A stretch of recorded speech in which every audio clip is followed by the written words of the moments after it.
मुझे अच्छी तरह याद है 2010 की वो रात जब अब्दुल और मैंने डोरिटोस हॉरर गेम खेलने का फैसला किया। हम बस 13 साल के दो उत्सुक बच्चे थे। उस शुक्रवार की रात कुछ मस्ती करने के बारे में सोच रहे थे, जबकि मेरे पेरेंट्स शहर से बाहर गए हुए थे। लेकिन मैं नहीं जानता था कि वो रात एक ऐसे बुरे सपने में बदल जाएगी जो मुझे ताउम्र याद रहेगी। जैसे ही हमने मेरे पुराने पीसी में गेम शुरू की, कमरे का वातावरण अचानक से बदल गया। हवा भारी लग रही थी और एक भयानक एहसास हम पर हावी हो गया था। अब्दुल उस अजीब अनुभव को दूर करते हुए घबराते हुए कहता है, वो भी हल्का हल्का डरा लग रहा था, लेकिन वो हंसते हुए कहता है, चलो ब्रायन, ये सिर्फ एक खेल है। उसने मेरे डर के शक को दूर करने की कोशिश करते हुए कहा। डोरिटोस ने 2000 के दशक के अंत में इस गेम को ऑनलाइन लॉन्च किया, जिसमें डिवाइस और यूजर का डेटा का इस्तेमाल करके दुनिया के डरावने अनुभव को और भी ज्यादा डरावना बनाया गया। ये गेम हिट तो हुई, लेकिन जल्द ही बंद भी हो गई। किसी को भी इतने लोकप्रिय गेम को अचानक से बंद कर देने का सही कारण नहीं पता। 2010 की रात जो हुआ, मुझे नहीं लगता कि वो सिर्फ एक खेल था।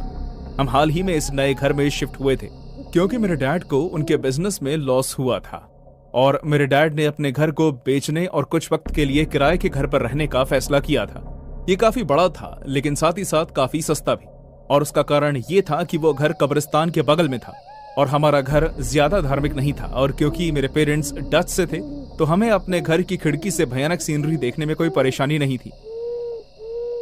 लेकिन कभी कभी मुझे रात में आवाजें सुनाई देती हैं, ऐसी आवाजें जो सुनाई नहीं देनी चाहिए। और उस रात जो हुआ, उसके बाद मैं उस डरावने खेल के बजाय कब्रिस्तान जाना बेहतर समझूंगा, जिसे तलाशने के लिए हम उत्सुक थे। मेरे मॉम डैड ने मुझे रात 9 बजे के बाद कंप्यूटर इस्तेमाल करने की अनुमति नहीं दी थी, लेकिन क्योंकि मेरे डैड अपनी मीटिंग के लिए दूसरे शहर गए थे और मॉम डैड रात भर लौटने वाले नहीं थे, इसलिए मैंने अपने स्कूल फ्रेंड अब्दुल को बुला लिया। खेल काफी सहजता से शुरू हुई। हम एक मंद रोशनी वाले गलियारे से गुजरते हुए हमारा टास्क सिर्फ खेल की टिमटिमाती रोशनी से रोशन हुआ। लेकिन जैसे ही घड़ी में 12 बजे, मेरी रीढ़ की हड्डी में ठंडी कपकपाहट महसूस हुई। ये सिर्फ गेम से आने वाली भयानक आवाजें या कमरे में लंबी छाया डालने वाली भूतिया रोशनी की वजह से नहीं था। ये कुछ और था, एक बेचैन कर देने वाला एहसास कि हम अकेले नहीं थे।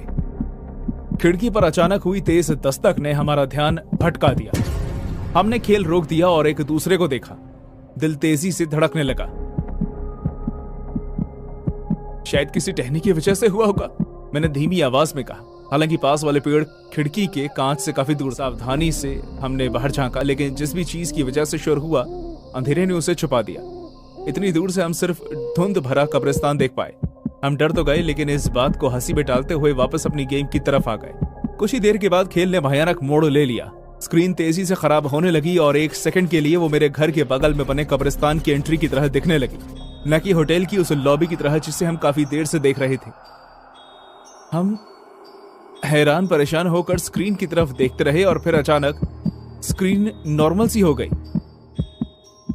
ब्रायन, क्या तुमने देखा?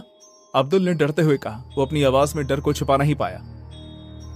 हाँ, मैंने जवाब दिया। मेरी आवाज भी लड़खड़ाई। चलो खेलते रहते, जरूर ये कोई खराबी होगी। लेकिन गेम बदल चुकी थी। अब हर चुनौती भयानक व्यक्तिगत की परछाई लग रही थी। एक टास्क में हमें एक बच्चे को चुप करवाने के लिए लोरी गानी थी, और जैसे ही हम ऐसा करने से झिझके, मुझे अपने घर से एक असली बच्चे के रोने की आवाज सुनाई देने लगी। मेरी रीढ़ की हड्डी में ठंडक दौड़ गई। हमने बहुत ही ध्यान से कमरे की तलाशी ली, लेकिन हमें कुछ भी नहीं मिला। आखिरी पड़ाव आया जिसमें हमें होटल के एक कमरे में जाने की चुनौती मिली थी, और उस कमरे का नंबर वही था जो मेरे घर का नंबर था, 666। हम एक बार फिर से इस टास्क को करने से झिझके। कमरे का तापमान और भी ज्यादा ठंडा हो गया और कमरे में गीली मिट्टी और दबे हुए कूड़े की गंदी बदबू आने लगी। इससे पहले कि हम कोई कदम उठाते, लाइट चली गई और हम अंधेरे कमरे में खड़े रह गए। कब्रिस्तान से उठती हुई एक धीमी शोक से भरी कराह हवा में भर गई। बंद करो इसे! अब्दुल घबरा कर अंधेरे में घूमते हुए चिल्लाया। मैं कंप्यूटर की तरफ बढ़ा। मेरे हाथ बुरी तरह कांप रहे थे, लेकिन इससे पहले कि मैं उसे बंद कर पाता, स्पीकर से एक तीखी चीख निकली, जिसके बाद एक अशुभ सन्नाटा सा छा गया। फिर अंधेरे में हमने सुना, रसोई से धीमे धीमे कदमों की आवाज आ रही थी। कोई अदृश्य चीज मेरे पास से गुजरी। उसका स्पर्श बहुत ही ठंडा सा लग रहा था। भागो! मैं चिल्लाया और हम सीढ़ियों की ओर भागे। हमारे पीछे मुड़कर देखने की हिम्मत नहीं पड़ी, क्योंकि कदमों की आवाज अब तेज हो गई, जैसे कोई भूत हमारा पीछा कर रहा हो। जैसे ही हम सीढ़ियों के नजदीक पहुंचे, हवा ठंडी हो गई और मेरे कमरे का दरवाजा अपने आप खुल गया। जहां से अंधेरे के अलावा और कुछ भी नहीं दिखाई दिया। जैसे ही ये गहरी गुर्राहट हुई, हवा में हलचल दिखाई देने लगी और साथ ही साथ ठंडी हवा में सांसें भी। वैसे ही हम पीछे हट गए। परछाई से निकली आकृति